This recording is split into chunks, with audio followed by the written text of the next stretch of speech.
Welcome to the Modern Homesteading Podcast.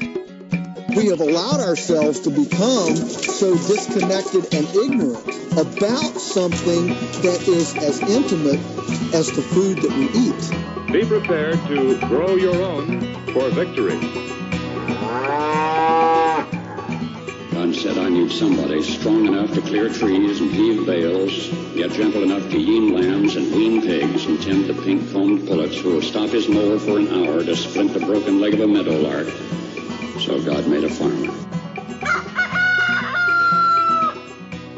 Hello and welcome to the Modern Homesteading Podcast. I'm your host, Harold Thornbrough. This is episode 114, February 11th, 2019, and I'm glad you're joining me today. Today we're going to talk about family homesteading. I'm going to be joined by guest Teri Page. We're going to discuss her new book called Family Homesteading. It's the ultimate guide to self-sufficiency for the whole family. And we're really just going to talk about her journey into homesteading and what that's been like with kids and for her kids and just all about her book. But before we jump into that, let's talk about a few homestead updates. Crazy fluctuating temperatures. We have been down in the negative degrees up into the 60s, back down into the 20s and teens, and just all over the place. Snow, then melting, and then rain, and it's been a different kind of February. It really has already. Just the temperatures and the weather have just really been all over the place. Generally, we're just kind of cold, teens, 20s, kind of consistent, daily through February. But boy, this year's been kind of nuts. Something we're dealing with here on the homestead is ear mites. Well, ear mites in one rabbit. It hasn't spread to the other rabbits. Luckily, he was kind of separated in another cage. He's a buck. And, here's the thing. It kind of got away from me a little bit, and it got a little worse than I would have liked. I like to see it get before I would treat something like that. And, I feed early in the morning before I go to work, and it's dark out. I get home in the evening, and during the winter when I get home, it's still dark. It's starting to get dark out already. So where they're at, it's, I don't have it super well lit, and he's kind of in the back corner a little bit, and I just wasn't noticing how bad it was. And I did kind of notice it about a week ago. I thought, I got to get on that. And then I decided, a couple days ago to get on it, and it was pretty bad. It was just about as bad as I've ever seen ear mites in one of my rabbits. So I started treating him. I actually separated him. I've actually got him in the greenhouse right now, and he just was kind of miserable. So I got him in there and separated, and he's doing better already. I mean, I've been treating him a couple days now, and he looks better. He's getting kind of energetic and waking up a little bit. He was just kind of laying there like, oh man, life stinks. But he's bouncing around and acting like a rabbit now. So he's doing better, and I think it's just going to take a couple of weeks of treating him to get him past this. But yeah, dealing with ear mites is something. If you're going to raise rabbits, it's going to be something you're going to have to deal with. And it's not a real big deal. It's a little gross. It's something that it's just not real fun to deal with. It's just a crusty parasite that it's in the rabbit's ears. And you can deal with it a couple ways. You can use an actual medication that you buy at one of the farm stores, and that's pretty good, and that's actually the route I went with him to start with, because it was so bad. I thought, well, I don't really want to play around with the more natural methods, because he's pretty bad. And so you get some stuff called Rabbit RX. It's pretty good. I've used it before, and you just kind of rub that in the ear, and it works really, really well. You can also use a lot of oils like mineral oil or a vegetable oil or olive oil, something like that, and put a few drops in there. I actually put a couple drops of a tea tree oil in there too, and I will go to that. I'm going to treat him a couple times with the Rabbit RX, and then I'll switch over to that just for more natural treatment, and it works really, really good as well. And I've totally healed rabbits with that method before, and without using any of the medication. But yeah, he's pretty bad, so I wanted to kind of start off with something a little stronger on him. But the thing is, you have to repeat it for a while, for 28 days. You want to do it a couple times right off the bat, and then go every couple days for a few days. And the reason is because there's eggs that are laid in there, and those will hatch. So later you want to be treating him again, up to like three 3 weeks or so, even 4 weeks in, give him another treatment just to kill anything that might hatch. So, it's kind of a process and something you got to do. But, if you're, like I said, if you're going to raise rabbits, it's something you're probably going to deal with because it just happens, and luckily it didn't look like it spread to any other rabbits. But another reason I put him into the greenhouse, it's warmer in there, it's nicer in there, he'll heal a little bit better in there. But I wanted to get his cage cleaned up and just make sure there's nothing in there. He had a little bit of hay in there. I want to clean all that out, clean his feed bowl, and just get everything kind of cleaned up and ready for him to go back in there in a few days in the meantime. So just thought I'd share that with you. 2 days ago was my grandson's birthday party, and I can't believe he's 2 years old already. And, we're doing this podcast today on family homesteading, and I think a lot about that. My grandkids are here a lot, and we're out in the garden in the summer. We're going to be, I'm going to have them out there a ton working with me. So, I just can't believe how fast he's growing up. I mean, he's 2, but he seems like he's like 5 already to me, but it's also went really fast. He's growing up really quick, and it's something I think a lot about, the legacy of homesteading and leaving it with my grandchildren. So, wow, it was a lot of fun though, and just happy birthday, Maverick. It's watching you grow up is pretty amazing.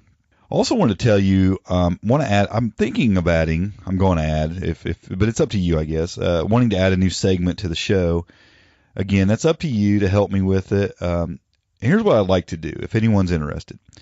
I'd like you to send in audio recordings of some of your favorite homestead recipes, and I would like to add one each week to the podcast.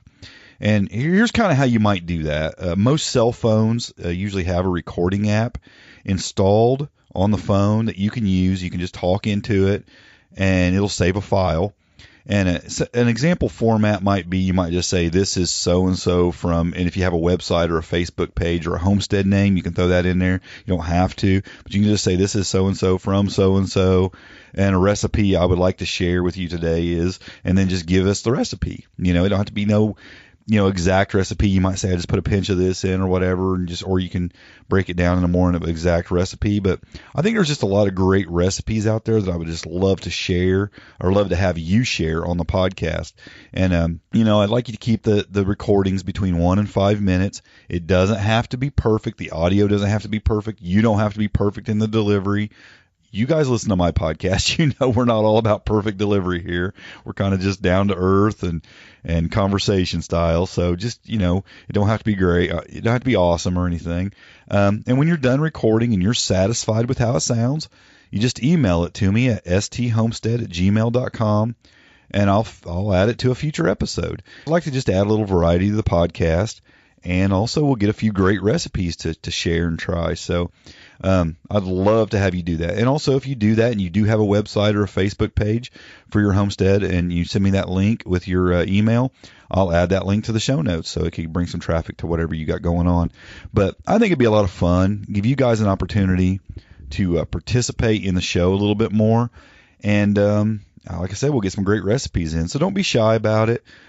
Do it. It's up to you if we add that or not, because it's just something you have to do. And if you think somebody else will do it, they won't.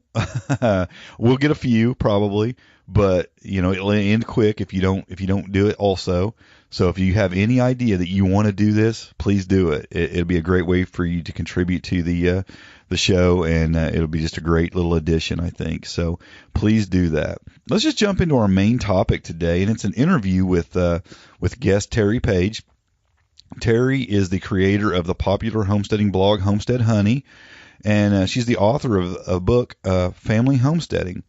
Her homesteading adventures, they kind of range over 20 years in 3 states, from Oregon, where she learned how to grow food and raise livestock, to Missouri, where her family built an off-grid homestead from scratch. And now she lives in Vermont, where her and her husband and her children are homesteading there. And, here's the thing. Teri's actually been on the podcast before, but I didn't interview her. I was doing like a month of Q&A questions, where I was taking questions from the audience, and I was inviting other bloggers to send in audio recordings answering questions from the audience. And she kicked that off. She answered a question about off-grid homesteading right off the bat. As a matter of fact, I'll put a link to that in the show notes if you want to go back and listen to that, because it was way back in the early days. I'm thinking like episode around 30 or something like that. It was way back then. But I'll put a link to it in the show notes. And but we didn't really get a chance to get to know her. I didn't talk to her. She just sent in the audio for that. So today she's coming on the podcast, and we're going to have a discussion about her journey into homesteading, and all about her book, and just homesteading with children in general. So let's just jump right into that interview with Teri. I think you'll enjoy it. Well, Teri, welcome to the Modern Homesteading Podcast. Thanks so much for having me. Well, it's a pleasure. Now, you're coming on today to talk about homesteading with kids and your new book, Family Homesteading. But now this isn't your first appearance technically on the Modern Homesteading Podcast. You were on here, that's probably over 2.5 years ago, a while back. And you didn't actually come on the podcast. You sent in a recording, some Q&A that I had from the audience. And it was really, really good. But we didn't really get the chance to know you then and know your story, just because you were just answering a question. So if you could take a few minutes and just kind of tell us how you got where you're at, how you ended up writing a book on family homesteading and all that. Okay. Do you want the short answer or the long answer? You can take as long as you want. That's the beauty of a podcast. Okay. So we started homesteading, my husband and I, back in 1999. So we're coming up to our 20th year of homesteading, which seems kind of crazy. We had both grown up in the suburbs, he in the suburbs of Phoenix, and I grew up in the suburbs of Boston. And he had a little bit more experience with homesteading-like activities, but I really had none. I studied biology in college and got into sort of outdoor education, backpacking. So I was kind of leaning in the direction of being more outdoors and being connected in nature in different ways. And in the summer of 1999, we ended up at this sustainable education living center in Oregon in the Willamette Valley. And my husband was working there, and I came up to do a work trade, and I ended up doing the work trade in the garden. So I spent like 4 months learning how to do organic gardening and, living amongst animals like chickens and roosters and goats and this beautiful forest, and learning how to preserve food. And it was just like a deep, deep dive into homesteading. And we just haven't really stopped since. So we spent our first 13 or so years living in Oregon together. And we rented our house there, but we did as much as you possibly could on a rental. We really raised all sorts of animals and grew a ton of food. We had both of our children there while we were living in Oregon.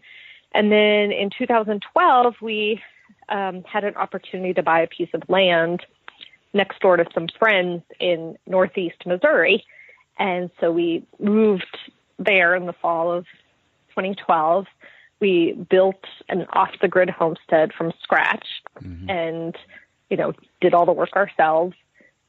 Started with nothing, camping on the land. And, by the time we had left, we had quite a bit of infrastructure and had also, grown a ton of food, orchards, cows, pigs. We were deeply into it. And then we ended up moving again this past fall. So just in late August, we relocated to Vermont, and that's where we are right now. So we're living in the Montpelier area. We have a beautiful rental and a home that's on 60 acres. So we're still definitely homesteading. It looks a little different, but we have a great landlord. So she's really encouraging us to do, whatever it is that we would like to do here on the land. On the grid this time, yeah. I assume, yeah. We're on the grid. Yeah, we're on the grid right now. Yeah, and as far as, how I came to writing a book, so I just had the 7-year anniversary of my blog, which is Homestead Honey. And I write about homesteading and gardening and, all the things that we love to do as homesteaders, off-the-grid living. And my experience, having been an educator all my life and having homeschooled my kids and been a homesteader, it just very naturally led towards often writing about my experience homesteading with kids. And so I had the opportunity to write a book, and it was just published in October. Like you said, it's called Family Homesteading, and it was really gratifying to get that out there. I've written a bunch of ebooks before, and those are wonderful, but you don't hold them in your hand. Right. So it was really nice to, actually write this print book that's on people's shelves and on my shelf. And it's a great resource for homesteading with the whole family. Now, when you first started homesteading out in Missouri, did you already have children, or does that just come later? Did you start just you and your husband, or? Yeah, so our children were born in Oregon when we lived there. And so when we moved to Missouri, they were 1 and 4 years old. But you were homesteading in Oregon too, so yeah. Right, exactly. So they were just born into homesteading. Yeah. I mean, when we had milk goats and chickens and pigs, and I have pictures of me 9 months pregnant out in front of the pigs. That I went into labor after doing a ton of clearing in the garden and squatting and standing and all that good physical work that's good for inducing a natural labor.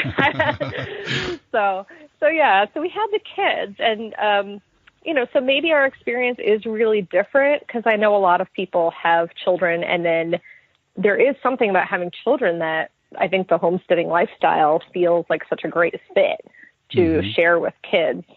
But we had just kind of always done it. And so our kids just were born into it and kind of just grew up being around it.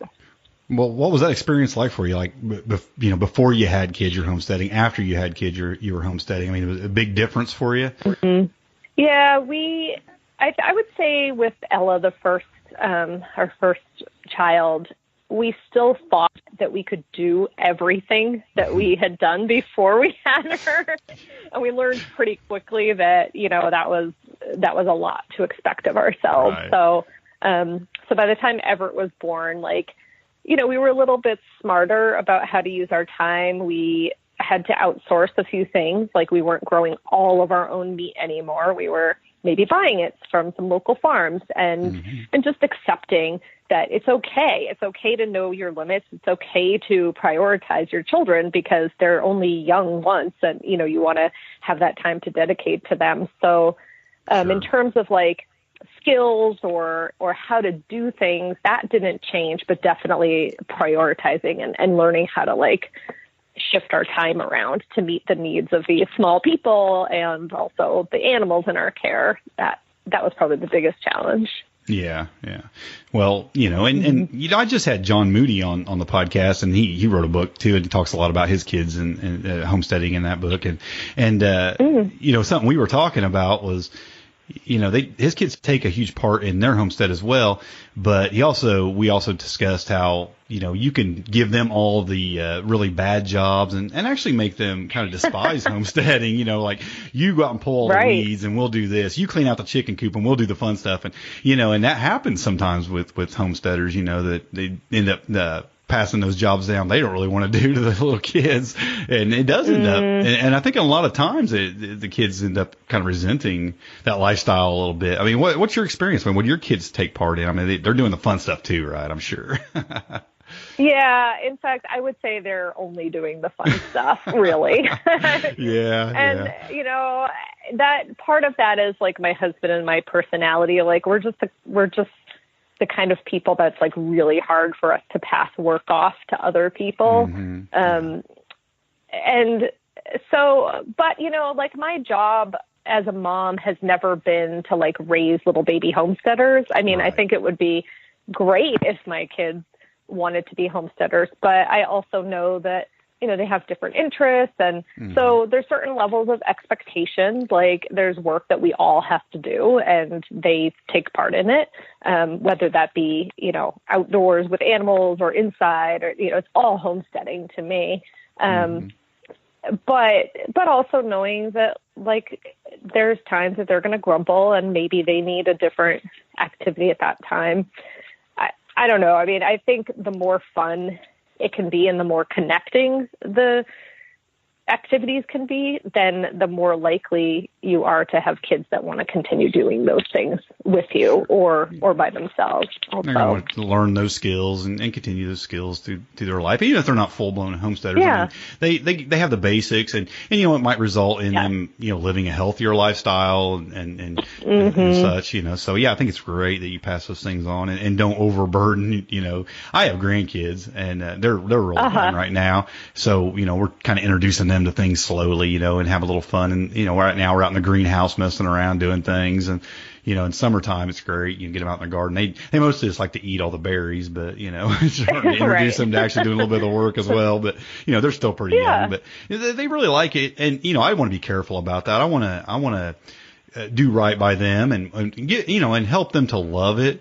Not be a burden on them, but yet also understand that it is work and things you have to do and such. So, you wrote this book, Family Homesteading, and I'm asking you to talk about some things like that. I mean, what does it offer families interested in homesteading?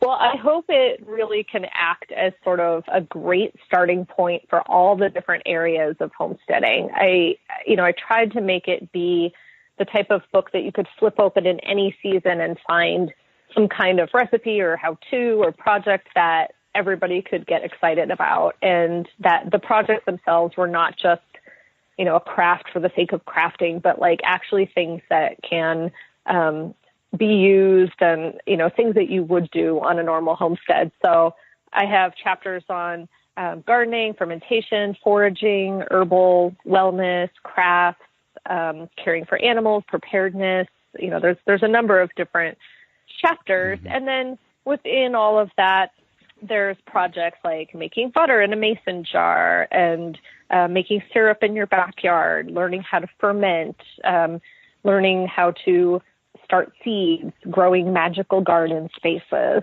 So, the projects are all very oriented towards kids, but honestly, I've had people write to me and tell me, "Oh, I don't have kids, but I just love your book."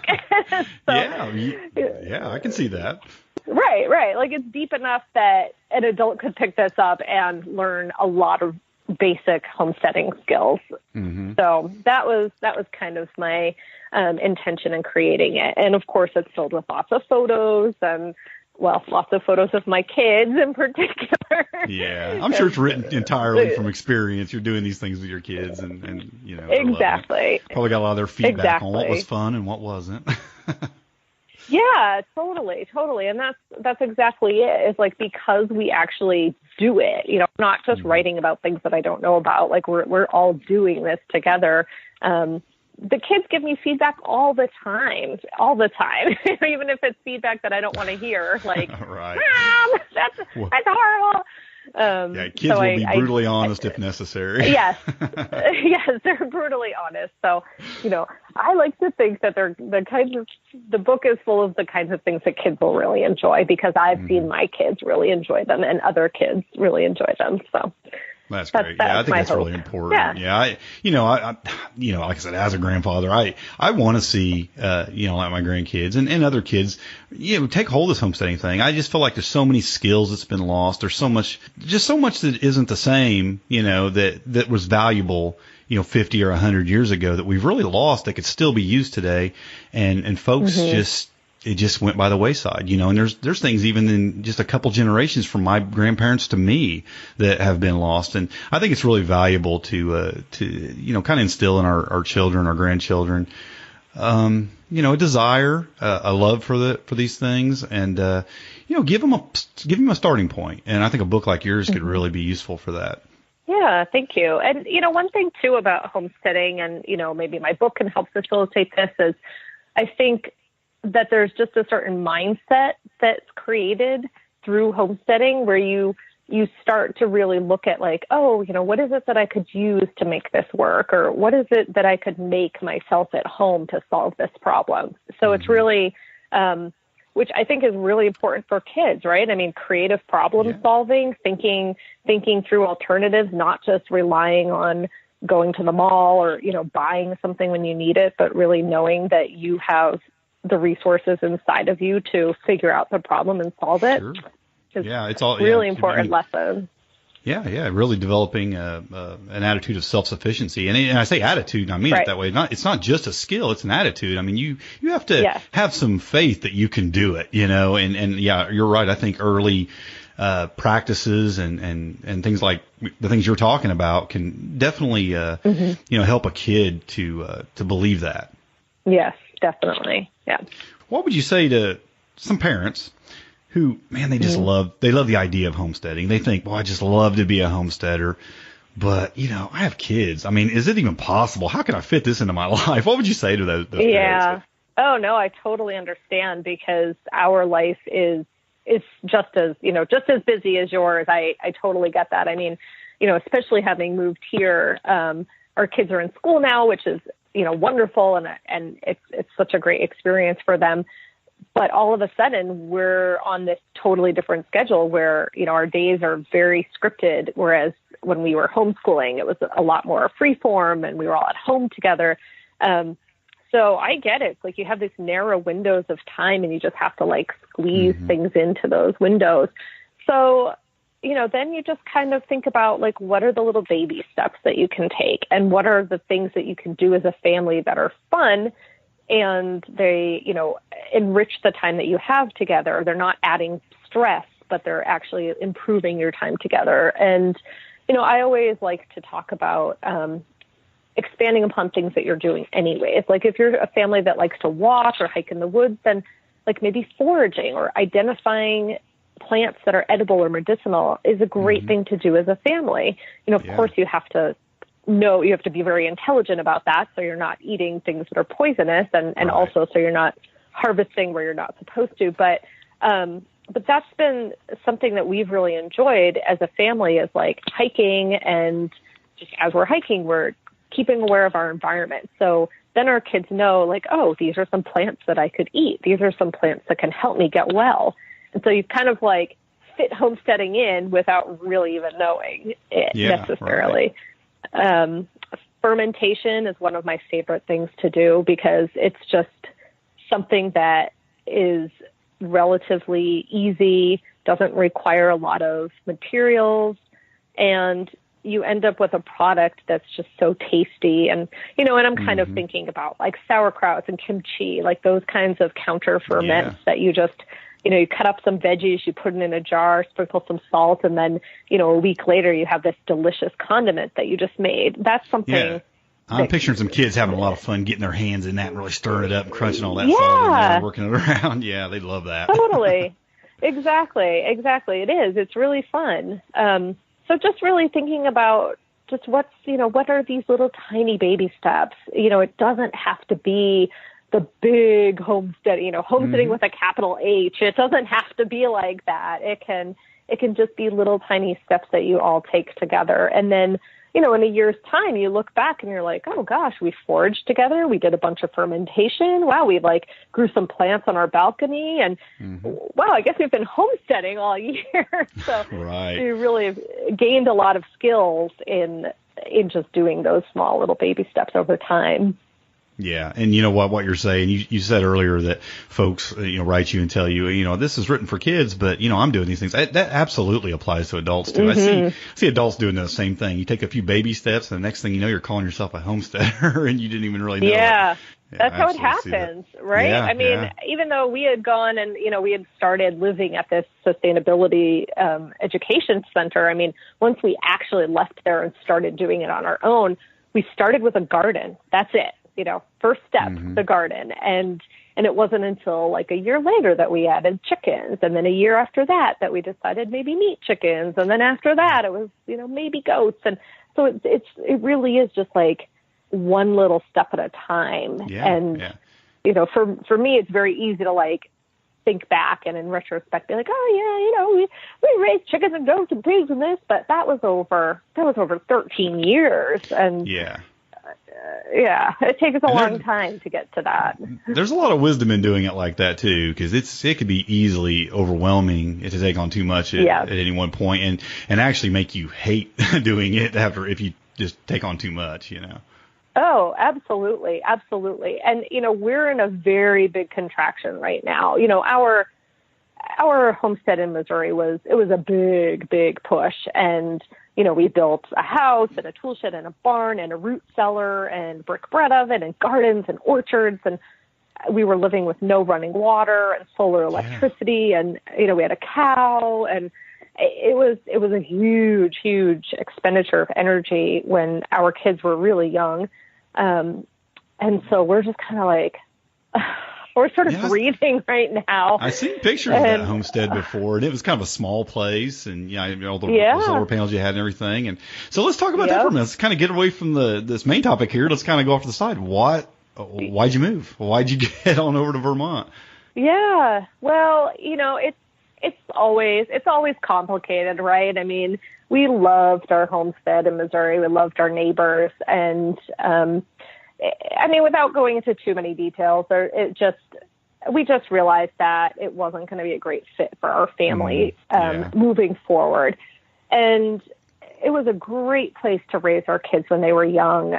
It's just we kind of got to the point in our homeschooling where we didn't have the support that we really needed. And my husband and I both have businesses that we were juggling. And so we knew that something had to shift. And we also knew that, you know, I had grown up on the East Coast and we had lived on the West Coast, and we were kind of ready to move geographically and, you know, just live in a different place. So it took us about 2 years of like really, really diving into, you know, what is it that we're looking for? What is it that is most important to us? And at this moment in time, it's our kids' education and, you know, helping support them so that they can, so that they could get the education that they needed. And then also for us, you know, continuing to live in a place that really is very homestead friendly and so we can live our values. Sure. It doesn't sound like you took a step backwards at all. I mean, you still have a very large homestead. You got a lot going on there. I mean, you're on the grid now, and to me, that's not a step back. I mean, I don't want to live off the grid, to be honest with you. Well, you know, and it's really great because it's actually like forcing us to reflect upon everything. And, you know, like being off the grid in Missouri, it made sense for a number of reasons, and practically it made a lot of sense. But you know, buying those batteries every 10 years when they die and investing those thousands of dollars, like that's not very sustainable. So, you know, here it's like, okay, well, what do we want? Do we want to be off the grid still? Do we want to be grid tied? Do we want to have solar? Do we want to have wood heat? You know, you just get to kind of start afresh and really examine what it is that you're looking for. And I'm not, you know, I'm not old. I'm in my mid 40s now. My husband is 50, but like, now we're actually thinking about, okay, what do we want our life to be like in 10 years, and what systems do we need to create to support us so that we don't get to 60 and 50 and be like, oh gosh, you know, I can't haul this wood anymore, or I can't dig this garden. And I can't carry water. I'll tell you that much. I do not want to have to carry water again. But yeah, it's been good, you know, taking a huge, and we've moved twice in 6 years. So we've done that big uprooting twice. It's not easy. You know, it's not a decision we've taken lightly. It certainly has set us back financially because moving is really expensive. But yeah, you know, we're giving it a year to really feel it out, see how we really like it. But so far we really like Vermont a lot, and there's certainly a very large homesteading culture here, which feels really exciting. That's awesome. Well, to me, it kind of goes right along with your book in the sense that, you know, it's a move you made for your family, for what was best for your family. And, you know, it's a family homesteading. I mean, when you're taking into account that you have a family, you make all kinds of decisions that you may not make otherwise. Yes, that's so true. And that's exactly what we were looking at, is like, you know, what are the needs of all the people here? Whereas when we moved from Oregon to Missouri and we had a 1-year-old and a 4-year-old, like, you know, honestly, that decision wasn't made in conjunction with our kids. Like, we were making it for them without really knowing what it was like to have kids that are 11 and 8 and, you know, they have different needs at those ages. So, and different desires. Yep. For sure. Yep. And they're opinionated about them usually. Yeah. Well, I think it's great. I think a lot of folks are going to get a lot of good tips from your book, and I think it could help some folks get started and make decisions based on having a family, and decisions to help them get their kids really focused on the homesteading lifestyle, maybe find some love in it, and develop some skills. I think it's great. And well, let's just take a couple minutes here and let folks know where they can get your book and more about you. Sure. Yeah, so you can buy my book on any of the major online book realtors, Barnes & Nobles, IndieBound, Amazon, of course. I have a website set up for the book, which is familyhomesteadingbook.com. Pretty easy to remember. Yeah. And but the rest of my online hub is over at Homestead Honey. So that's homestead-honey.com. Of course, there's links to the book there as well. So if you just remember Homestead Honey, that's the place to find me. And yeah, I have my blog, which is, of course, full of 7 years worth of content. And there's a lot there. You can spend a lot of time diving into the free content on my blog. A lot of great stuff at your blog. I agree.